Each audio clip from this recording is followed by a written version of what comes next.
Okay, podcast number two. I had a nice long week and feel like nothing else to do on a Thursday night besides do the next episode. And I don't have the luxury of having a nice guest like I had for the first episode, but I do have a ChatGPT subscription, and I figured I could use ChatGPT to cut this new mic. Uh, I figured I could use it to ask myself some questions. So that way it's not planned because I don't know what ChatGPT is going to ask. So should be interesting. So let's try it out. So I'm going to ask ChatGPT what questions can I ask myself on my own podcast related to grief and losing my wife after 1 year. Yeah, I think that sounds like a good prompt. So we'll see what it says. And yeah, lots, lots of questions. So let me share what I'm showing. Share. Never used this platform before. Screen.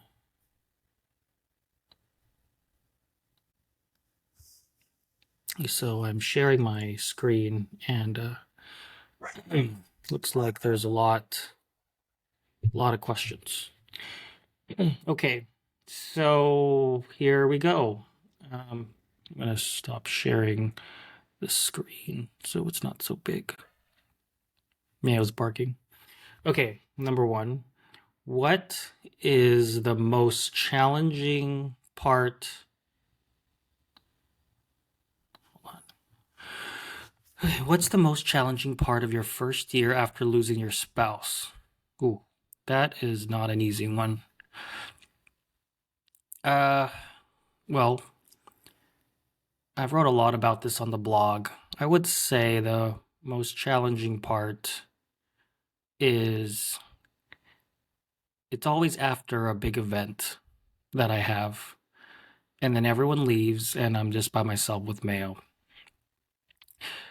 I have a lot of fun when I have friends over and family, and I get to do cool things. I had a lot of fun with my E40 birthday party with almost 200 people over the 2 days. You feel great in the moment, feel loved, but then afterwards you go home and you're by yourself and you're just like, this sucks. You don't have a beautiful wife like I had before next to you to go to sleep with, and that made life a lot more difficult, um, having those highs and lows. So I can't really pinpoint which event was the most difficult, whether it was the holidays or a birthday party. But yeah, I think those ups and downs can be pretty darn challenging. Okay, number two, how have your perspectives on life and relationships changed since your loss? This is pretty broad. A lot, of course, has changed. I think I've really learned to slow down and be very, very intentional with relationships because, there's a lot of people you could spend time with. And at the end of the day, there's also so much time to go around. So I really try to be a lot more particular about who I spend my time with and be okay with saying no to people who want to hang out, even though I have the time or I'm available. So I think just being more intentional has been key, and just being okay with being alone because it's hard to it's hard for me. It's been hard for me to just be alone, but I think in the times where I'm by myself, it's been the most um, difficult, but it's how I grow the most. So just to, I guess, slow down, learn how to say no to people, do my own thing, and know that in those difficult times is where the growth really happens. So I don't really like this answer, but it's good enough for now. What are some coping mechanisms that helped you through your grief? Hmm. So, I mean, there's been all sorts of things. The obvious ones, hanging out with people, being busy, going to church, eating, working out. I think all of those are good things, besides overeating, which is something I'm really trying to work on. uh, yeah, I don't know. I mean, I think, I I wish I didn't resort to so many things to keep me distracted to get through all this grief, including a lot of the times I spent with people, to be honest, because, I feel like a lot of the things I did in the last year were band-aids to not dealing with the grief, and I feel like it's been the most difficult over the past few months. And it's a lot to do with really having things slow down and then being reminded of Terry through the anniversary or the birthday and her death anniversary recently. So I don't know. Maybe I'm being too hard on myself, but it's okay. Can you share a memorable story about your spouse that brings you joy or comfort? Hmm. Again, I'm reading all these questions in real time and haven't really don't really get to think about any of it. And I think that's the fun part. I don't know. I have a ton of them. I've written about them on the blogs, so I don't really recall what stands out the most. I guess I'll default to our Israel trip that we went on right before, right after we found out about the cancer. I think it was so memorable because one, there was a lot of resistance in us going, given we just found out, and the risk of traveling overseas uh, wasn't really well received by some friends and families. So it was a courageous move to just go and just trust God that we're going to be fine. And we were. I was completely off the radar with work. I had installed Outlook and Microsoft Teams, and I think that really helped me not even think about work the whole time. And I highly encourage that anytime you go on vacation, so you could be present and focused on uh, being out there and the people you're with. And we went to Israel because she finished reading the whole Bible, and I think it was just a great way to celebrate and get to talk a lot about what she has was reading in the Bible and then seeing it in person. And she was the expert during the trip, which is crazy when I've been the one going to church for a long time, and I'm the one who always came into the relationship thinking I knew everything. And yeah, she really knew a lot about Israel and Jesus, and uh, really educated me quite a bit during the tour. And so it was very humbling. And so I'm just so glad we went right before she passed away, and got a lot of good pictures and videos to show for that trip. So yeah, There's more, but let's move on. Okay, number 5, a few more, then I'm gonna go to sleep. How do you handle moments of intense grief that suddenly arise? There's been a ton of these. And I guess I always look at now grief and all of my triathlon training, and just I tell myself the more I suffer or the more I feel or be sad, or the the better it is for me. And so I just tell myself this is good. And I'm really glad that I get to feel all these emotions, because Terry used to always call me a robot, and that I would just, you know, be so proud of being a thinker versus a feeler. Now I feel like it's the opposite, because I'm always feeling quite a bit every day. Uh, and so I try to embrace it and let it out as much as I can. I don't hold back tears when I'm feeling sad or lonely. I don't like when I feel this way, but you know, again, like grief is the price you pay when you really, really love someone. And there's no doubt I really, really love Terry and miss her quite a bit. And so, yeah, it's, that's what I try to prep myself when these moments happen. But I mean, it's still so surprising on how I'll be fine, and then one small thing will happen at work or with friends, and it'll really hit me out of nowhere. And uh, so I think it's good. It's good to let things happen as they come and not overthink things. So not sure if that answers the question, but oh well. Number 6, what role has support from friends, family, or community played in your grieving process? Uh, I I think I'm just the most blessed person in the world to have so many friends and family come alongside me during this difficult time. I think what was incredible was after Terry passed away, to see a lot of my friends I haven't talked to in years or decades come and help throughout the whole process of planning and organizing the funeral.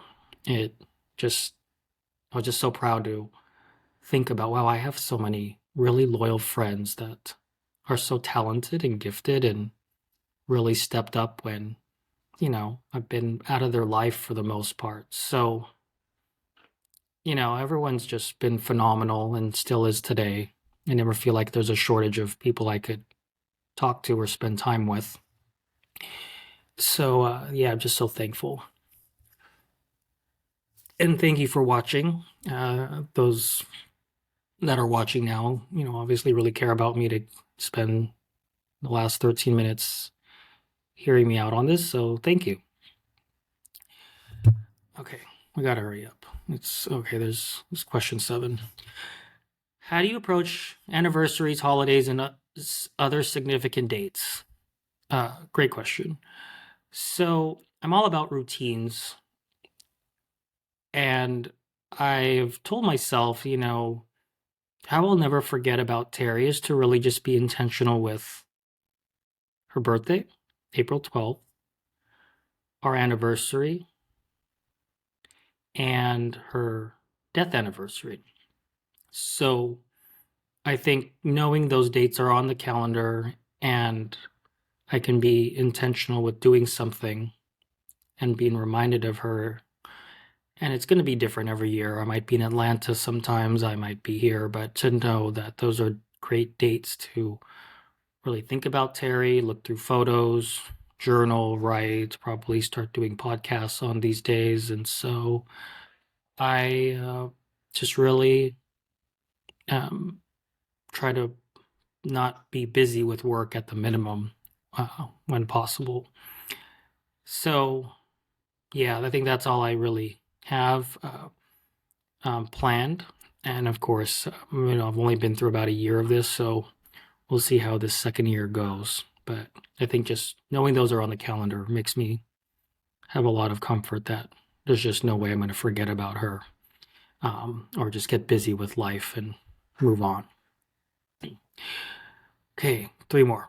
I believe guys are too bored yet. What would you say to your spouse if you had one more moment with them? Ooh. Oh man. Uh, I've never thought about that. That's a tough one.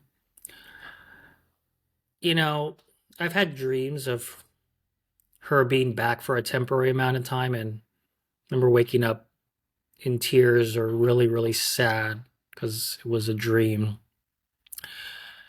And I guess like, yeah, she really like came down and we got to have lunch for a, you know, or hang out for a day, and we got to talk and catch up. You know, I don't know. I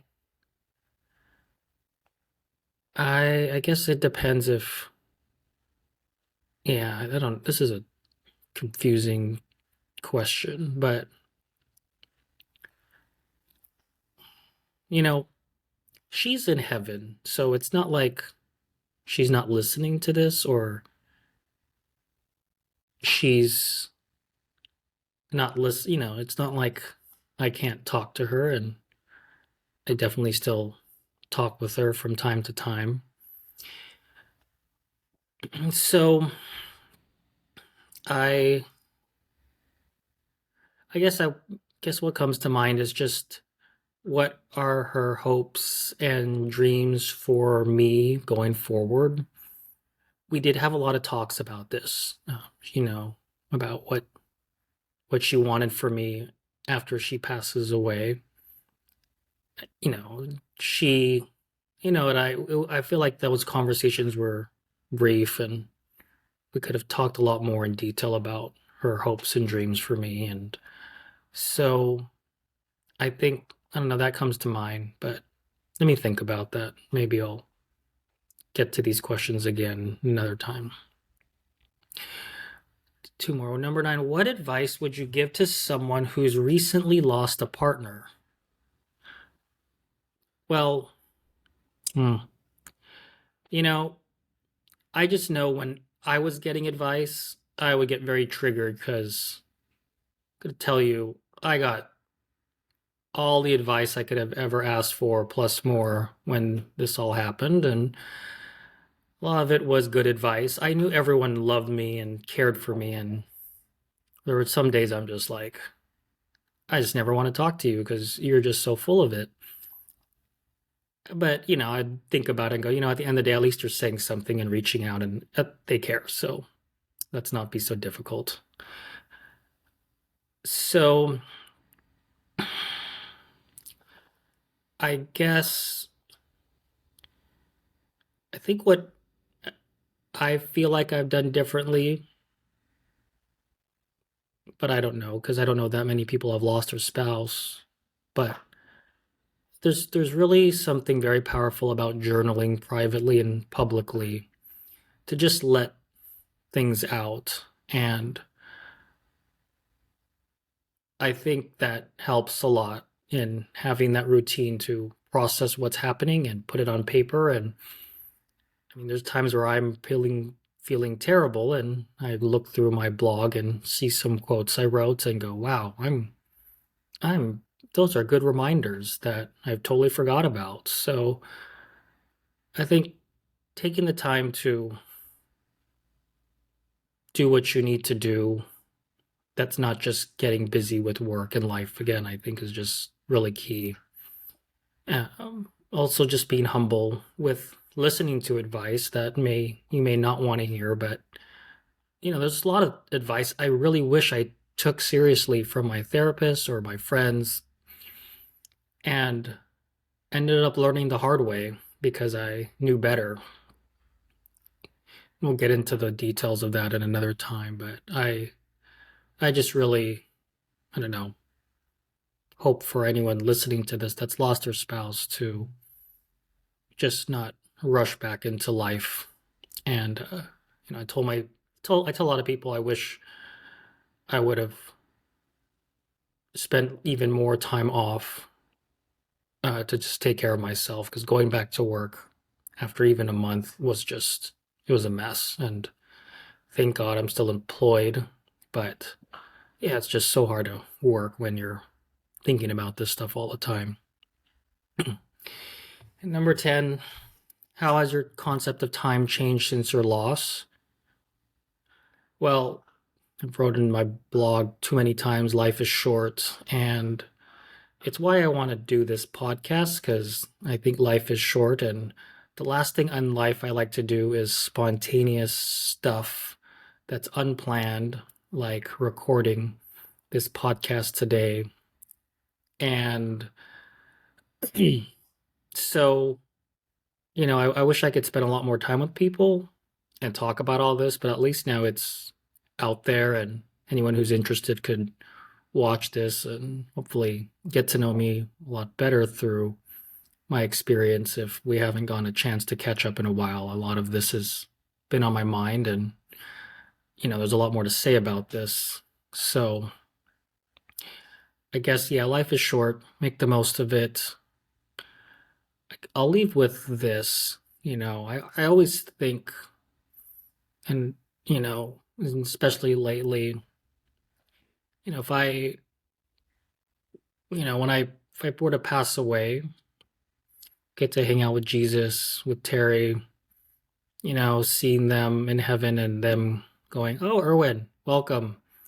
Glad you made it." And then, getting to see Terry just busy hanging out with all of her new buddies and Mustard. And, I'd be like, man, she's doing great, having a lot more fun than I was having. And I would really want to catch up with her and her say, Erwin, you really made the most of your time on this earth after I passed away. And I'm just so proud of you. And I could see why God did what he did with my life, Terry's life. And that's really changed your life so much. And at the end of the day, I'm so proud of you. You didn't waste the grief, you made the most of it. And I think that's what I'm really trying to think through. How do I every day make the most of my life? And, but easier said than done, because a lot of days I don't want to do anything. I just want to go to sleep or sleep in. And sometimes I need that. But yeah, I don't know. There's a lot to figure out. But I do know I enjoy writing and, I guess, podcasting, and looking forward to what's in store. I'm way over my time. I wanted to do this in 10 minutes. We're at the 24-minute mark. So thanks for joining me. It's been fun. Looking forward to catching up with you guys in person, hopefully sooner than later. Hopefully, if you haven't subscribed or you can do that. And anyways, feel free to text me if you have any feedback or leave comments. Have a great evening. See you later. Bye.